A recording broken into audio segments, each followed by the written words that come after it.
friends, my name is Josh, and today I'm going to introduce you guys to an artist that we think you should know in 2024 that's a little bit different than the artists we've been covering the last few months. Now, majority of you guys have been seeing hardcore bands, metalcore bands, death metal, bands like that. This band is a little bit chiller, a little bit crazier, a little bit kookier.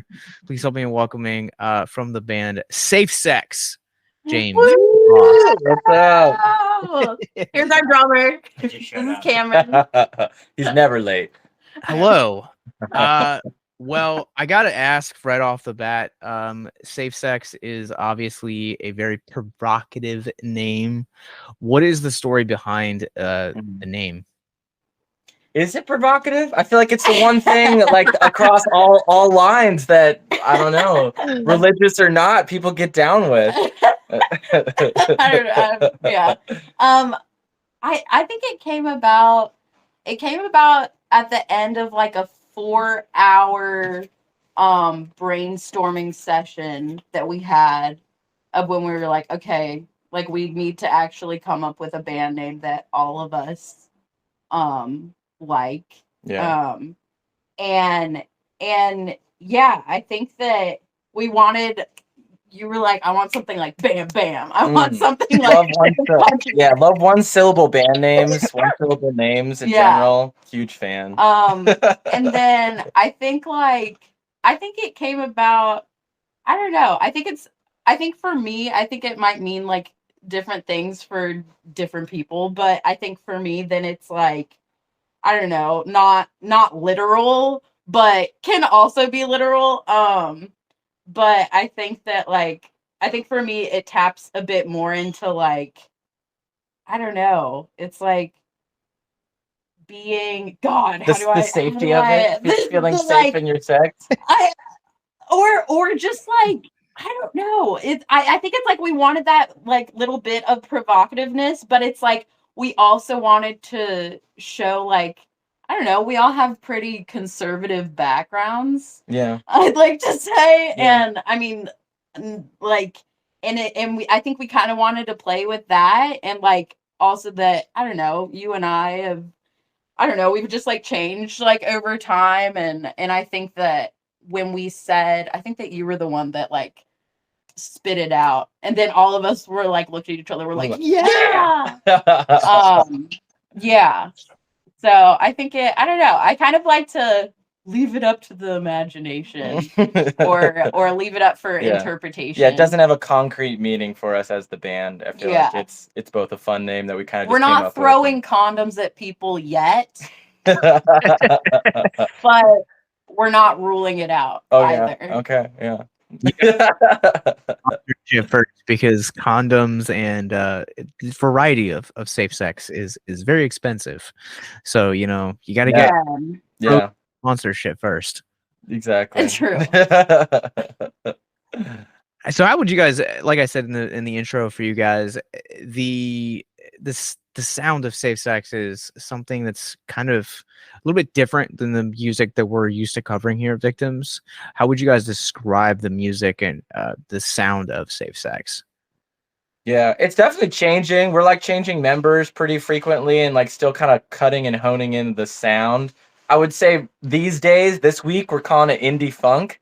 I feel like we've called it like indie rock funk or rock funk before, but we've said blues at one point. Yeah, there was a time when I feel like we said pop blues at one point. Yeah. So I don't know. There's still, definitely like a funk theme. Yeah. Or I think that's what like you and I have definitely been like drawn to, and just something that like has some, I don't know, just like some guts to it, and just something that like something deep that you can like dance to. I think that's a theme dancing, that we all like.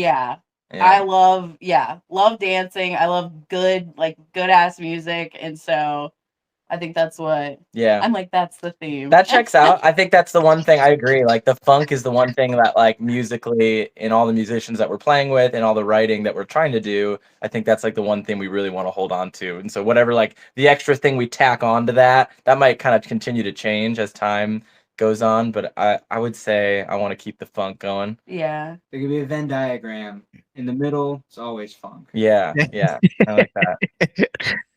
The funk is one of those types of genres that you don't see a lot. I feel like in maybe the scene here in Richmond, not some of the scenes that I've been a part of. So, what made you guys Yeah. decide to pursue such a genre like funk as a band? I think that when James and I have known each other for like 10, 11 years now, and we've done music together for a long time. Like we used to, it was just mostly like jamming. And a lot of James would always just remind me of James Brown and how he would deliver just like I don't know, just certain beats and certain like inflections and stuff. And then I think that also just like I think our love of like dancing of the like live music of seeing like a live show and being like and just like feeling the groove for sure. And then I think that Richmond is such a hub for some like like more like hardcore punk, more like grunge, and like has been for, a long time. But I think that like I think that the city's also like full of so many different types of people, and I think that I think it makes me like excited to like have something newer, or something different than the like usual than the usual music scene. Or just thinking about like when I go out, it's like, what band do I want to see? It's like I Yeah. want us to be that. I Yeah. want us to be that band, I guess. Yeah, yeah, Yeah. and we like get. I think there's a real broad taste of music in the group, and like I think each of us appreciates like that scene that is Richmond for a lot of like the hardcore shows and the vibrant metal scene. And like certainly there are a lot of funk bands here too, but they tend to be a little less accessible because like they tend to be a lot bigger bands, like more wedding bands or like the big like 12-piece brass funk bands. And yeah, I totally vibe with what Katie just said. Like, how cool would it be to like go out and also in the same way that like you can kind of find a metal show any day of the week in Richmond. I would love like more to hear like more like accessible funk dance, live music that you could go see. So I think that's been really fun for us to explore. Yeah. I don't think you could discount that the music is also it's really fun to play. Yeah. Oh, totally. I did a lot of I played a lot of rock stuff in college, and so and I love all that stuff. But funk music for me is really fun to play. So I just get a great enjoyment out of it, and a bit of a change of pace, which I really enjoy. Yeah. So here's a question on that topic that I'm kind of curious about. I am kind of a real novice when it comes to funk music, as I'm sure most people watching this right now may also be. So how would you guys describe the difference between composing or writing rock music compared to funk music? Yeah, I feel like every genre kind of has like a little default secret recipe. It like, and certainly you can branch off on that. I think one thing that makes funk music really danceable is like in musical terms, it's like hitting it on the one. Like this famous like James Brown bassist, like there's a famous video of him just being like, "You want to make anything funky?" It's just like, and the one. And there are little recipes like that you can learn to writing something that is a lot more danceable versus something that is like makes you sad or something that makes you angsty. And funk definitely has those like categories. And I'm definitely still new to it, and it's been fun to kind of like mess around and see what kind of sticks and what doesn't. Like Cameron says, what's fun to play and what like the audience responds to too. That's like a fun thing that's like also kind of helped shape. Early on, we were playing a little bit more rock music, and then like seeing like people kind of start to dance more to funky music. It's like, ooh, let's lean into that. That's a really fun interaction between audience and like performer too. So I think something that's also makes it distinct is that each instrument is almost treated like a drum. And so there are all of these different beats that are interacting with each other, and then makes this really cool danceable space, which I really like to be in that space. I think that might be the big, like, with a rock song that I might write, I might try to write it to sound really cool or something like that, without getting into the nitty gritty of like the music theory. Like, well, I think the offbeat hi hats create a more danceable sound.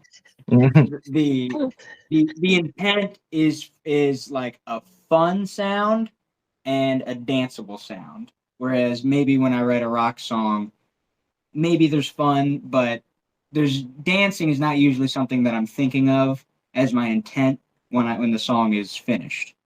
So I would think that that's a big stark difference.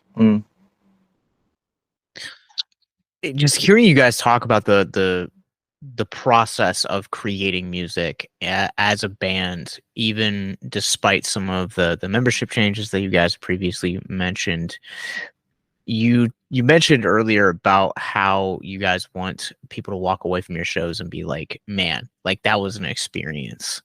And so, when it comes to the subject of mental health, we see how powerful it is that music can have a profound effect on our mental health in the most positive of ways.